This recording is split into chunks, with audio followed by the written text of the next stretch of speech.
Guys, you'll never guess what the biggest selling point, or one of the biggest selling points of FC25 gameplay is. Create a problem, sell the solution is what I'll say, and we'll talk about that. But yeah, I'm also, I guess, in this video, I'll talk a little bit about it. Maybe I'll make a separate video. Maybe I'll just talk about it in one of my daily videos, honestly, more succinctly and kind of in a sophisticated manner, perhaps, about the hashtag boycott EA movement and how fucking stupid it was.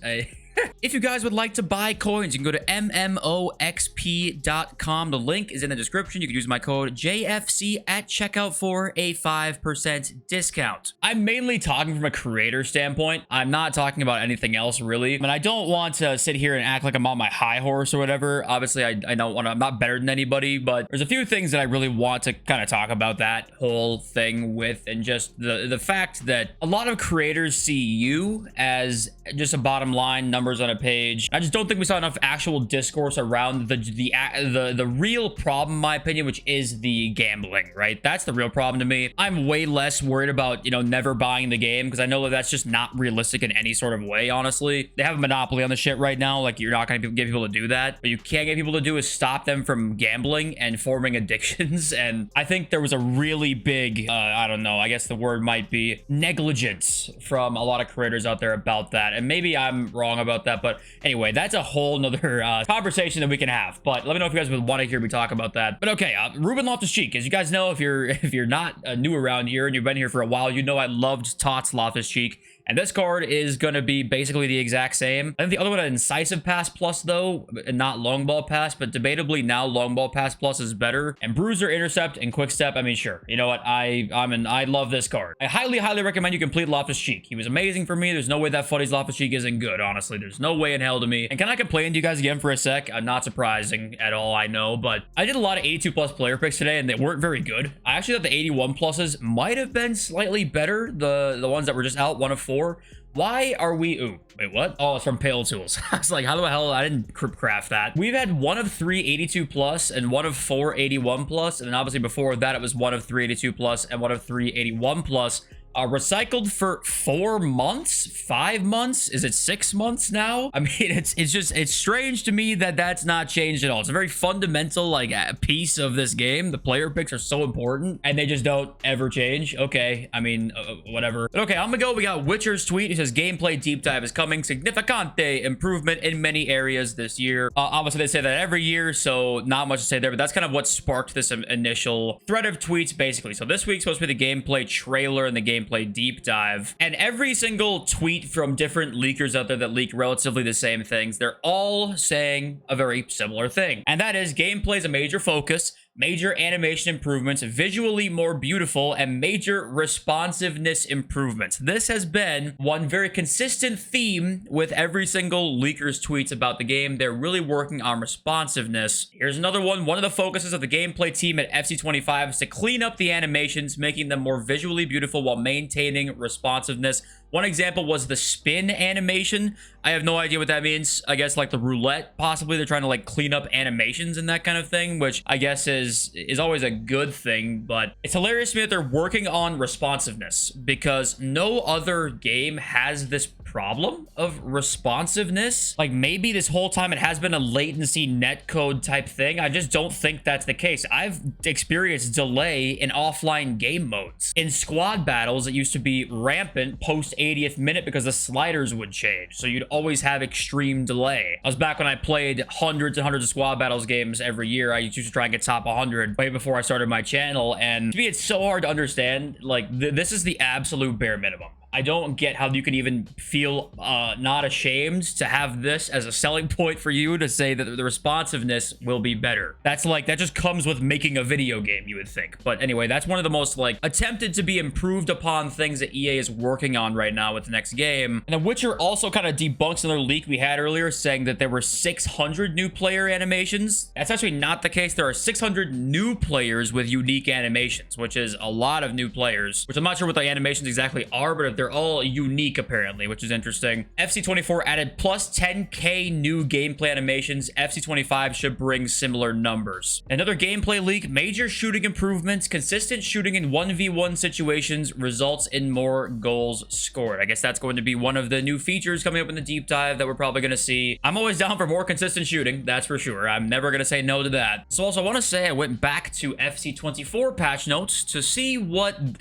what it said basically about the gameplay, and were there any indicators as to what we were gonna see in terms of mainly just the auto press that was fucking absurd. Now, it's funny because pressure tactics changes. When using pressure tactics such as constant pressure, press after possession loss, or pressure on heavy touch, a player's marking tightness will be more varied, so not all players will be tightly marked. That didn't live long. The goal for this change is to prevent the flow of the game from completely changing when one user switches to a pressure tactic. Yeah, that was bullshit.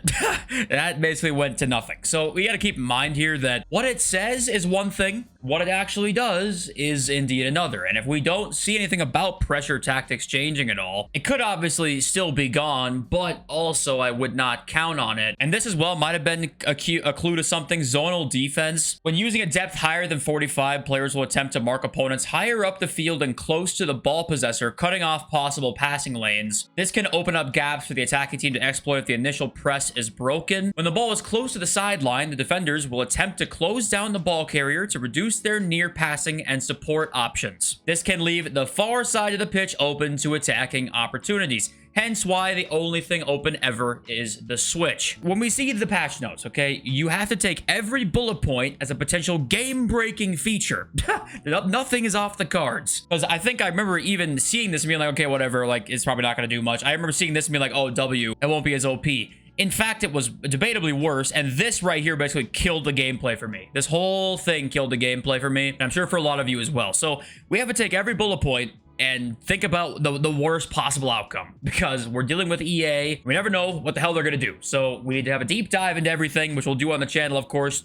Super shameless self-plug. Subscribe if you're new. We keep going here with gameplay features. Most realistic passing system, 180 degrees. First time passes and long ball passes will have a higher error rate. The passing stats and play styles will significantly influence the quality of the passes. He does say left stick dribbling. EA aims to make left stick dribbling more fluid by adding new animations, although this may result in slower turns, which makes absolutely no sense. I'm assuming, FUT Police Leaks, I don't think his English is not his first language, so I don't think he means to be convoluting, but or not convoluted, sorry, that was the right word, confusing. But this makes no sense. So I'm assuming he means that they're gonna try to make left stick dribbling more fluid, but in other aspects things can be slower. I don't even know. Okay, I don't know. We saw the shooting. Defending we've pretty much seen. Sneak tackle maybe puts your player on the front foot of a dribble like it's a first touch and it's harder to execute than a normal tackle. Does that just give you a higher chance of maybe keeping the ball? And we've seen pretty much the rest here. We talked about the new skill moves too. You don't really know what they look like until we see them in action. So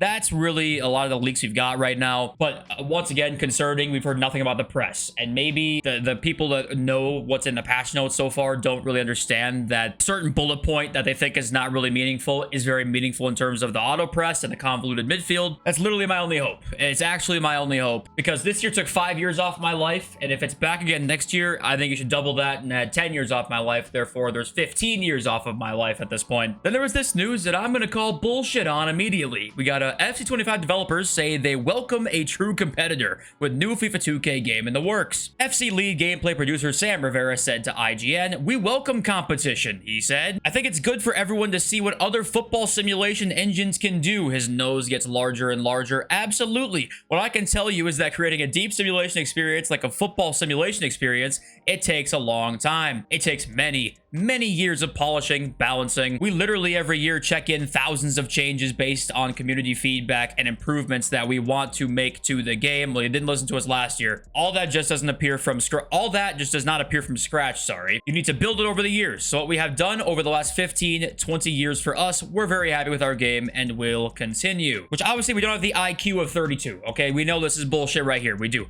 But I will say that obviously at least it's a good thing. It has to be at least somewhat of a good thing for us consumers, unless 2K and EA are sitting there devising a plot amongst themselves to say, hey, we're gonna have both of our games filled with microtransactions to a point that's ridiculous and we're both gonna make our bag. I don't think either of them think that way and can put their egos aside. I think both teams think they're gonna make the best sports game and they are going to try their best to do that, which certain things have to be better for us over the long term for that to happen, right? So I do think it's just a good thing. I will say though, Sam Rivera, I don't believe you personally. I just don't, considering you all did your damnedest to create a monopoly over the last 15 years. Okay, on your comments now. I already did record the video that was responding to all your comments, so unfortunately that boat has passed. But okay, biggest comment yesterday I think was like, make that video countering 100 depth. I probably will do that in my daily videos, and if not, I'll make a separate video on it, but I definitely am going to talk about it. Could even be tomorrow or whatever, I don't know yet, but there is an interesting way to do it. You have to change formations, but I'll talk about all of that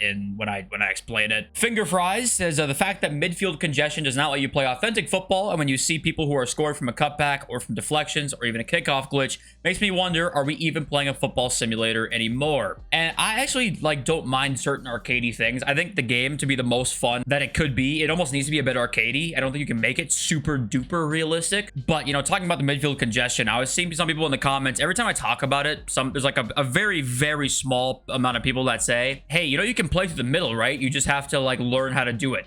I'm sitting here, where are you in divisions, or where are you finishing in weekend league? I mean, unless you're a person who never loses in weekend league, I'm talking 20 every single weekend, and are like pro level, because the pros say that you can't play through the middle. So how the fuck are you saying we can play through the middle? Like, what are you talking about? The comments again, you know, BMCS says it's not something I like to do, it's not something I want to do, it's something I need to do to at least keep possession and move up the field. He's talking about switching the ball, and yeah, it's unfortunate with those things. Again, I don't think people understand kind of what's going on in the game at times, which isn't really their fault, but also EA needs to know. And if they patch the long balls and don't patch the midfield congestion, then that's the actual problem, and that's a big problem. And Scotty ADC says very eloquently, chip to Holland, hold L2. And most of the comments were just filled with people saying, yeah, the press and the 100 depth basically just retired me from this game this year. I think I'm done. And yeah, I'm with you. What I've been doing, actually, I did today in the Futties Cup, was I did the new formation and tactics that I use to break the 100 depth a lot. And you can break it really easily. You still have the insane auto press you have to get around. Like, that's not going to change. But what will change is you'll just have more options then. And when you do break it, it's like, it's ridiculous. So that'll be coming very soon, another daily video or a separate video. And thank you for being here in the summer. I love you all. Peace.